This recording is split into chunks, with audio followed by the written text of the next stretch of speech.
Assalamualaikum Sobat Kimia. Pada kesempatan kali ini kita akan belajar titrasi asam lemah dengan basa kuat. Asam lemah yang akan kita gunakan di sini misalnya adalah CH3COH dengan basa kuatnya adalah NaOH. CH3COH itu berada di dalam labu Erlenmeyer yang akan dititrasi, kemudian NaOH-nya dimasukkan ke dalam buret yang digunakan untuk mentitrasi. Kurva titrasi pada campuran ini adalah sebagai berikut. pH dimulai dari posisi bawah ya, karena pada awalnya adalah pH dari asam lemah. Nah, posisi pH tidak berada pada pH yang sangat rendah ya, agak naik karena ada pengaruh dari Ka atau pengaruh dari sifat asam lemahnya. Kemudian semakin lama makin tinggi sampai titik ekivalen yang berkisar di atas 7 nanti ya, kemudian akan naik lagi didominasi oleh semakin banyaknya basa kuat yang ditambahkan. Untuk perubahan pH pada berbagai keadaan dituliskan pada tabel berikut ya. Sebelum titrasi, nah di bagian bawah sini itu nanti hanya ada H+ karena masih mula-mula, sehingga masih hanya ada CH3COH. CH3COH adalah asam lemah, maka perhitungan H+ nya menggunakan rumus akar Ka dikalikan dengan molaritas CH3COH atau alfa dikalikan dengan molaritas. Kemudian sebelum titik ekivalen di posisi sini ya. Nah, pada posisi ini H+ masih mendominasi dibandingkan dengan OH- karena jumlah H+ nya atau jumlah asamnya masih lebih banyak daripada basa kuat yang ditambahkan. Nah, campuran di sini nanti akan bersifat buffer asam. Penjelasannya kita lihat di sini. CH3 masih berlebih ya, karena jumlahnya lebih banyak dibandingkan dengan NaOH. Nanti akan berfungsi sebagai bereaksi pembatas atau yang habis bereaksi lebih dulu, membentuk CH3CONA dan H2. Dengan perhitungan mula-mula reaksi dan sisa, maka di bagian akhir nanti akan kita dapatkan sisa asam lemah ya. CH3COH nya masih bersisa, kemudian basa kuatnya akan habis karena masih sedikit tadi yang ditambahkan.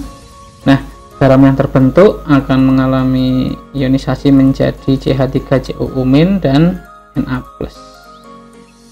Nah, di sini ada keberadaan sisa asam lemah CH3COOH dan basa konjugasinya ya. Ion negatif dari garam ini adalah basa konjugasi dari CH3COOH. Campuran ini membentuk suatu buffer. Buffernya bersifat asam. Nah, sehingga dapat dirumuskan H+ nya adalah Ka dikalikan dengan mol asam lemah dibagi dengan mol ion negatif dari garam atau basa konjugasi dari asam lemahnya. pH nya nanti akan kurang dari 7 ya, sesuai dengan posisinya di sini pH nya kurang dari 7.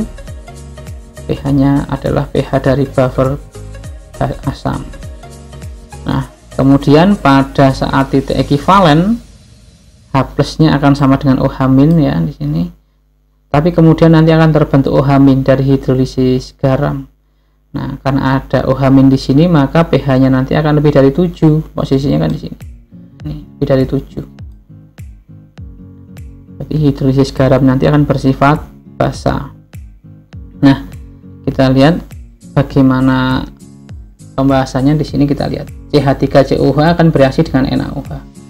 Karena H+ sama dengan OH-, maka keduanya akan habis bereaksi dan terbentuk garam.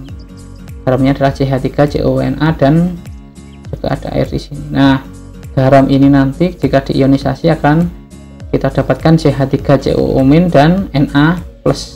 Na+ ini tidak terhidrolisis ya. Kenapa?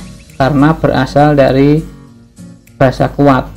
Ionisasinya sempurna, maka cenderungnya tetap berada dalam keadaan ionik di dalam larutan. Sedangkan CH3COO- berasal dari asam lemah CH3COH dapat terhidrolisis bereaksi dengan air menjadi CH3COH dan OH-. Nah, keberadaan OH- inilah yang membuat garam ini menjadi bersifat basa. Ini OH- dari hidrolisis garam. Rumusannya adalah akar Kw per Ka dikalikan dengan ion negatif dari garam CH3COO- atau ion yang mengalami hidrolisis. Kemudian yang terakhir, setelah titik ekivalen, ketika basa terus ditambahkan ya, maka akan terjadi kelebihan basa di sini. Maka perhitungan pH-nya didasarkan pada sisa basa. Konsentrasi OH- sama dengan mol OH- dikurangi mol H+ dibagi volume total. Bisa dijabarkan menjadi rumus yang tertampil di sini.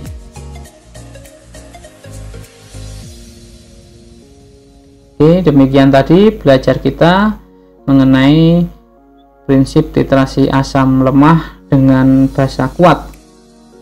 Berikutnya kita akan belajar mengenai titrasi basa lemah dengan asam kuat. Semoga menjadi ilmu yang bermanfaat. Tetap semangat belajar kimia. Assalamualaikum warahmatullahi wabarakatuh.